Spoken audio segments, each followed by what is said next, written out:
I'm starting to wonder if TCU men's basketball, truly has the resources to continue to compete.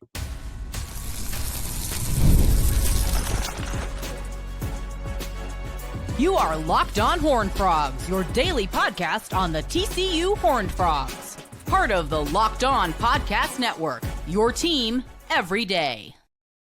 Locked On Horned Frogs, your team every day. I'm your host, Steven Simcox. We are brought to you today by FanDuel. Thank you to FanDuel for bringing you Locked On Horned Frogs and the Locked On Podcast Network. I've been covering TCU athletics for the past 12 seasons. We are in the middle of the transfer portal window for basketball. I want to talk about TCU basketball, the men's team, where they are as they try to build a roster for next season. I also want to get into spring camp with TCU football. What are the position battles looking like? Sonny Dykes had some comments yesterday after practice. And we'll, as always, get some of your thoughts. We'll do all that here on Locked On Horned Frogs. But we start today with some men's basketball discussion. We're in the middle of spring, covering that all week. I'm going to continue to cover that throughout, its entirety. But I want to take a moment to talk about basketball because there are some numbers that have leaked out in the past few days that make me wonder where TCU basketball falls in the pecking order. Coming off a disappointing season under Jamie Dixon. The year before that, I think it's kind of in the eye of the beholder. They made the NCAA tournament. They got worked in the first round by Utah State, but they did make the field of 64.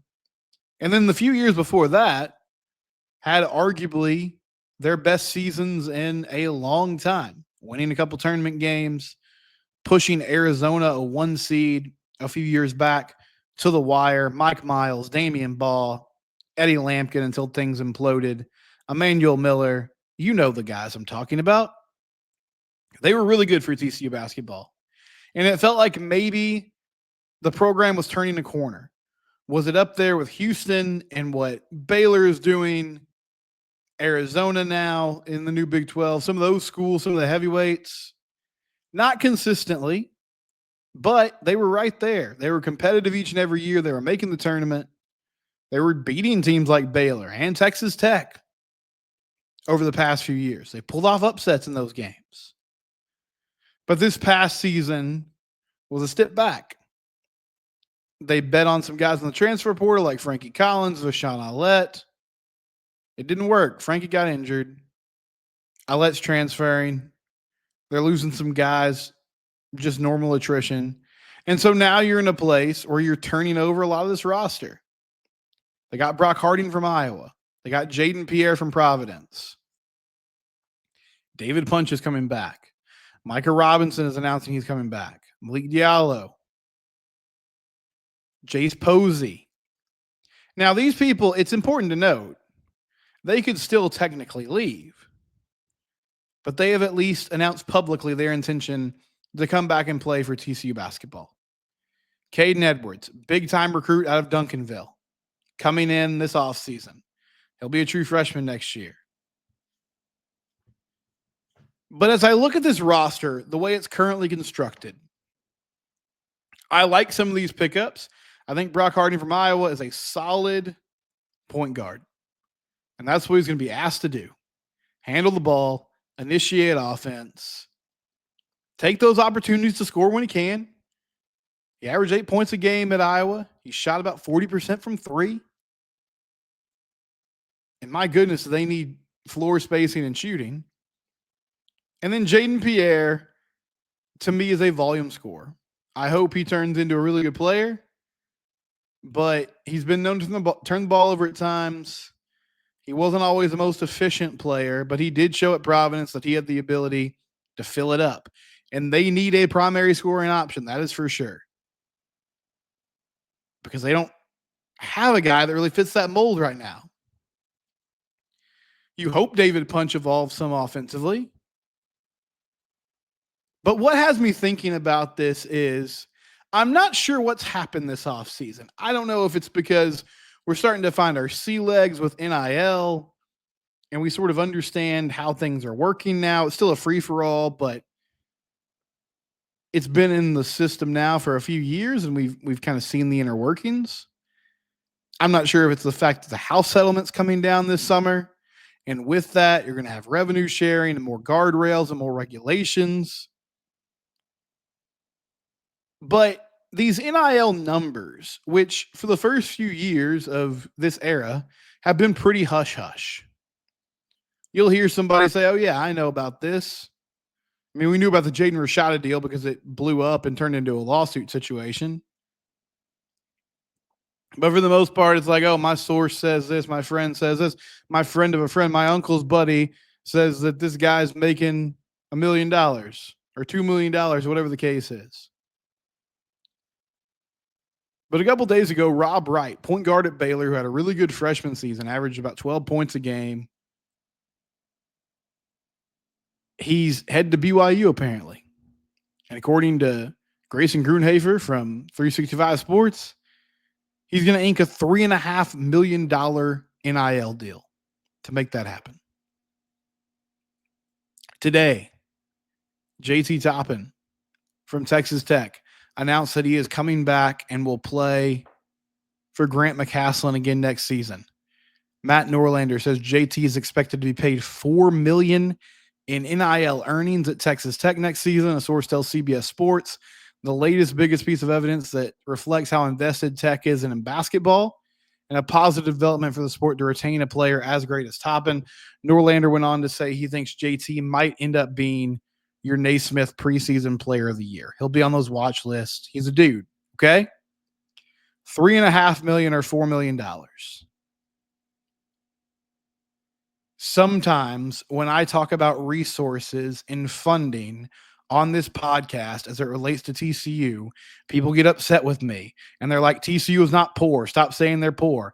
I'm not saying that.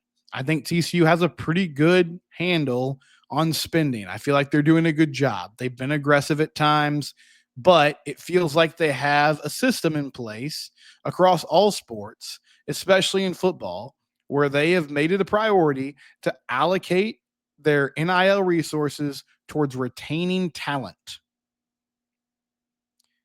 They think it is important to keep core pieces in place. In football, they've done that. This year in men's basketball, it appears that they're doing that. Women's basketball is kind of a different story. I'll get to that in a minute. There's some really encouraging signs on that front. I think TCU is in the same boat as a lot of schools across the country. I would say like 95% of universities across the country. The 5% I'm not talking about are SEC schools that have big-time donor bases, like Tennessee, that has been able to sustain success through 3 or 4 major sports. Ole Miss to a certain extent. LSU. But hear me.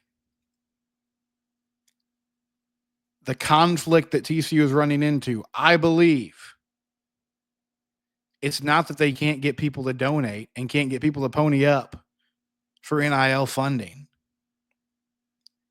But how do you stay at the top of the conference, at the top of the sport in every single revenue generating sport or big time media focused sport? Is it possible to do that? Can you do it in football, baseball, women's basketball, and men's basketball? TCU football has done a nice job of retaining talent, of bringing in good players. TCU baseball just signed maybe their best freshman class. We'll see what happens, but it's a really good freshman class. Almost said ever. I know some people will push back on that, but Sawyer Stroh-Snyder is a stud. Noah Franco is a really good player. We're talking about 2 dudes who are going to be on MLB rosters in a few years, or at least minor league rosters, more than likely. Like high draft pick types of guys. Women's basketball, you go get Haley Van Lith. You go get Olivia Miles. We're talking about the top players in the portal. And part of that is Mark Campbell and his relationship building ability and the fact that he stayed in touch with a lot of these players through the years from his time at Oregon. But I'm not naive. I know somebody is also probably writing a check. So where does that leave men's basketball? Because when we're talking about $3, $4, $5 million for major difference maker type of players, Is TCU in a place to do that? I have my doubts. In this particular sport, I'm not talking about NIL as a whole. I'm just saying I think it's really difficult to balance all these things. Mike Buddy was on with David Smoke at 365 Sports a few weeks ago, and he asked him point blank. It was so direct that it almost felt like it was a pointed question or a directed question. It was like, hey, I have some thoughts about this if you want to ask me. But he asked him in a very direct way. He said, does Jamie Dixon have the resources he needs to compete at the highest level of basketball? And Mike Buddy said, not yet.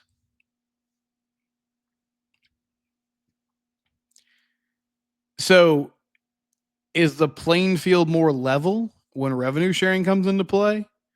I would think so. But this is a big time season and off season upcoming for TCU basketball. As my friend Tommy Fisher has said in YouTube comments on this show, there's just not a lot of juice behind this program right now. And that's a very simple and good way to describe it. It feels like they have plateaued. And unless things turn around, you're kind of on the backside of that roller coaster.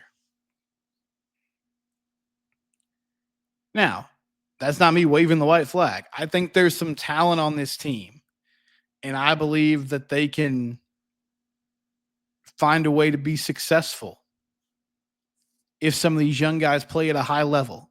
But I will say this, and my buddy talked about this concept in the same interview. He was like, listen, at TCU, we are very focused on developing players. We think there's talent out there to be had that is undervalued by the market. So instead of going out there and just getting in a bidding war for every single talented player, we're trying to find the right people that fit our system, that can grow and develop under our coaches and become really good players in basketball, baseball, football, whatever it is. Well, Jamie Dixon, who runs a very ISO-heavy offense, if you don't have the talent to go one-on-one and win those battles week after week with some of the best teams in the Big 12, you're going to have to change up your strategy a little bit. You have to find a way to get easy points, to get good looks. But with this type of money getting thrown around in men's hoops, I just wonder if this is one place where TCU is trying their best but is having trouble keeping up with the Joneses. When we come back, some thoughts about spring camp. It's Locked On Horned Frogs. It's your team every day.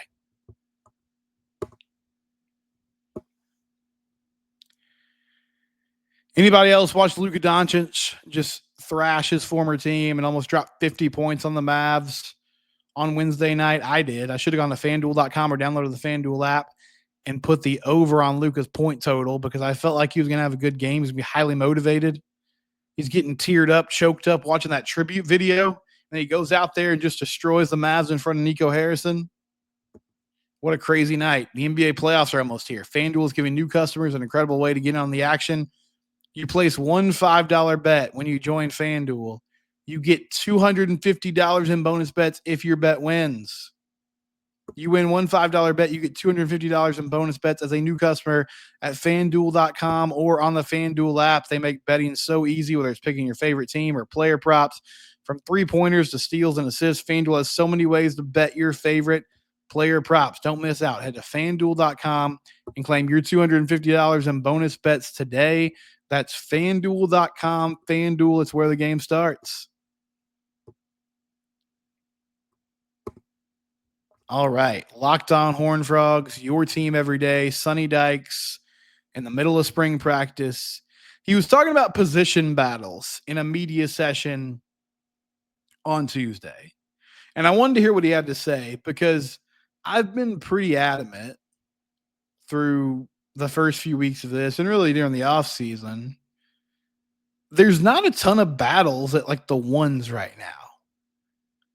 Now, he mentioned a couple of places where things have technically not shaken out yet, But it does feel like in a lot of these instances, there is either an incumbent or a young guy or somebody where the situation is it's really their job to lose.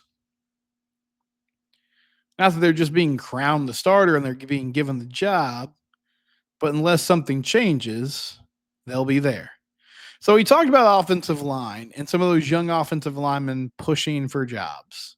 He did not name names, but I truly believe, except for right guard,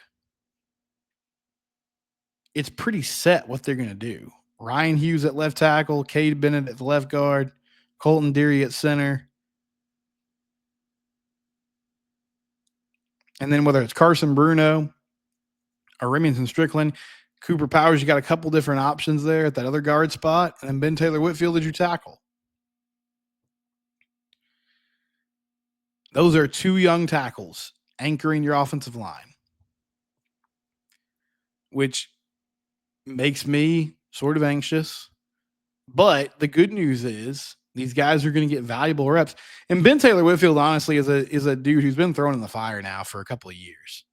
I mean, he had to play a lot as a true freshman. He played more sparingly last year, but was still very active in the rotations on what they were doing. Ryan Hughes looked the part when he stepped in there late in the season. And I'm excited about his potential and his development. He also mentioned the defensive line. Who are the names that will step up there? Marcus Deal, Ansel Dinbu, Devin Deal, Paul Olawale coming back from injury, Zach Chapman, Travis Jackson. There's no set rotation, though. And so there's opportunities for guys to step up. And those two position groups, O-line and D-line, I mean, that's the story of your season in my mind. If that improves and you get, even if you don't get exactly what you got last season out of your skill guys, even if you just get most of that from your skill players, this could be a really salty football team. I think Josh Hoover's going to be good. I think these receivers are going to figure it out. I believe this defense will be better. But can you block? And receiver-wise, the name that has stood out to me the most of these practice reports, whether it's Steven Johnson or Jeremy Clark, and his name came up when we were talking about freshmen that could make an impact. But my goodness, Ed Small is out there making plays every day. And it feels like they've been using Manjack more on the outside so far. I really thought he was going to end up sliding in that slot role. And then Small would be kind of, a change of pace guy, give Manjack some rest here and there. But right now it feels like there's a world, not a crazy possibility, where Ed Small is right there in the mix to be a starter at the slot position. Now, Jordan Bailey and Major Everhart will have something to say about that when they're healthy. But hearing Sonny said that they're banged up and not ready to go is concerning because those are two guys that have just had a lot of trouble staying on the field the last few years. And the best ability is availability sometimes. If you can't be counted on to play, then it's hard to get you in games. I think that's the biggest thing. We talk about like Marcel Brooks and his potential and who he was as a player. The biggest thing that was holding him back was he was just kind of always dealing with some sort of injury. And it's difficult to trust somebody in big moments if you don't get to see them do it in practice and see that they understand the concepts and what they're supposed to do because they're just frequently out with injuries. And then corner was another spot that he mentioned, which at the end of the day, I think Avery Helm's going to be the dude. Now, the other side is kind of the battle. Javon McIver's making some things happen, man. I mean, it feels like, again, he's just one of those dudes you hear about every single week in almost every practice. And he popped on tape late in the year. It's just a guy who was willing to play physically, was willing to get up in receivers' grills and be someone who jammed them at the line of scrimmage. So a lot of good things that we're hearing from spring camp. Now, I'll always give you the caveat. It's the off season, okay? This is pretty par for the course. You're hearing a lot of hope. You're hearing a lot of things being sold. But Sonny spoke with Mike Craven from Dave Campbell's Texas Football, and the lead to that article was that this is the most talented roster he's ever coached. And I mean, how much insight does that give us? That in itself, not that much. But I'll tell you what I said yesterday. There's no reason for him to be this publicly bullish on this team unless he really believes it. Because there's inherently going to be a lot of pressure on him and the staff this year because the last couple of years have been kind of shaky. And they've been building towards this, and this has been a season that they've had circled for a while as this could be the breakthrough. But now you have to actually execute and make that breakthrough happen. And that starts with that game against North Carolina on Labor Day here in a few months. And you get SMU and you get all the big-time teams in the Big 12. It's going to be a dogfight in this league this upcoming season. When we come back, we'll get some of your thoughts on the show. It's Locked On Horned Frogs, your team every day.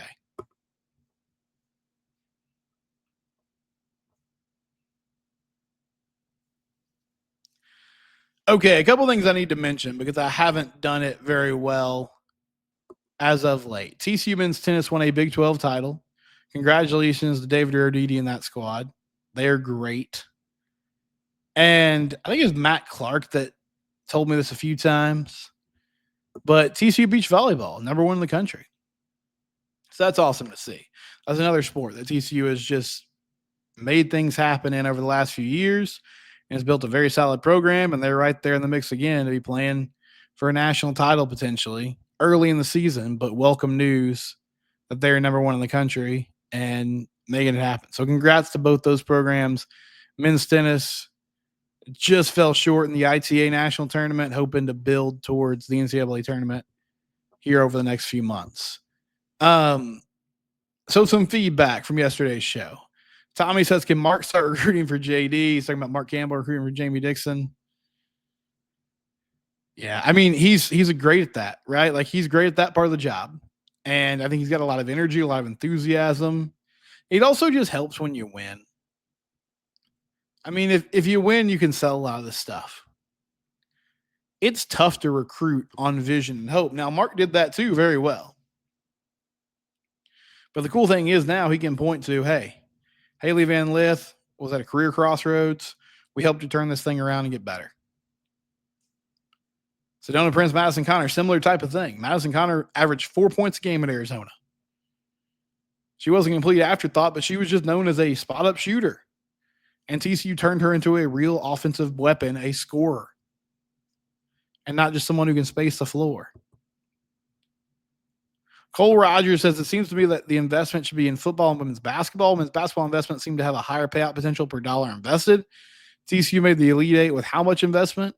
I can almost guarantee that some dollar amount to the men's would gladly would have barely gotten you to the tournament, yet viewership is close to parity. Okay, so a lot to unpack there. I will say this. Women's basketball is on the rise. Men's basketball is still outpacing it from a viewership standpoint. But I get your point to a certain extent. I think the Olivia Miles commitment to me, it wasn't shocking because it had been rumored for a bit. But the surprising aspect of it in my mind is one thing that got brought up in last year's cycle when they were landing all these players, specifically with Haley Van Lith, was, Haley wasn't in a situation where she really needed a lot of NIL help and funding. Now, I'm sure she took it if TCU offered, because why wouldn't you? But she had so many endorsement deals on her own just through the years of being one of the most recognizable faces in the game that I'm not sure TCU just cut some big check to get her there. I feel like there was more going on behind the scenes. With Miles, I mean, she's not going to the WNBA draft. Like she said, she's gonna be a lottery pick, and she said, "You know what? I want to go play college basketball," and ended up at TCU. I mean, there's some real juice there. Sonny Dyke said, "If TCU doesn't make the Big 12 championship game, it'll be a disappointment next year." Liam says, "I hope he's right." Me too, man. We've been burned to the past in the Sonny era on some of these like bold proclamations or just like, hey, I think this team's really good. We feel good about where we're at. But I truly believe that this is going to be a big year for this football team. I think things are falling into place like they need to for them to put it all together. We'll wrap up the week tomorrow. It's Locked On Horned Frogs, your team every day. We're free and available wherever you get your podcasts.